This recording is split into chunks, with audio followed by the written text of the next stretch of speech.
So I'll do a little intro here. So Carol Hutchens is the winningest coach in NCAA softball history and the winningest coach in Michigan athletics history. She is a legend and an icon, but neither one of those is self-proclaimed. Yet she is one of our and my local heroes. We're really excited and blessed that you've chosen to retire here in Ann Arbor. There are so many warmer places you could be. But thank you for being here with us today. So Dr. Rob set the stage when he talked about this today to talk about the future of women's athletics. But we thought maybe we'd start back in our common history, if that's okay.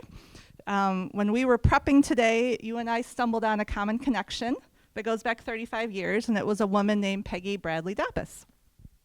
So Peggy came to the University of Michigan in 1990 from University of North Carolina to coach women's volleyball. I know that because I came with her. A few of you know I played my first year at the University of North Carolina. Then I put myself in the transfer portal of one and followed her here to Michigan. And then shortly after that, she became the first athletic director, or first women's athletic director. And I think, go ahead. Well, and she wasn't technically the first because Phyllis Oker had been technically our women's athletic director under Don Canham, for those of you who remember that blast from the past.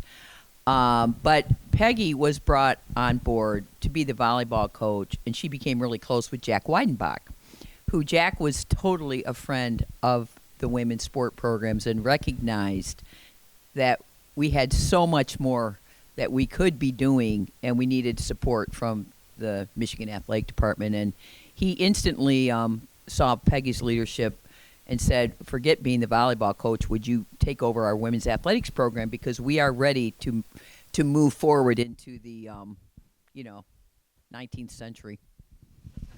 Yes. Well, back then when I brought a visual aid today, back in the early days, the women were given this jacket, because I think we talked, maybe we weren't a varsity team back then, maybe. It's we're under discussion. I'm not clear if the women, back when I played, and I played at a different Big Ten institution, if we were literally down the street, considered varsity. And pre-1982, the NCAA did not own women's athletics.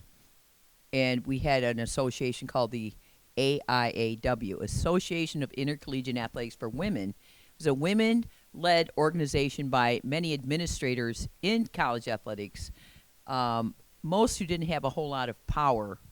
The powers that be were, and still are, largely men. But I can tell you for a fact that the record books start in 1982. So anybody who played 1982 is not recognized by the NCAA, and probably not by most institutions.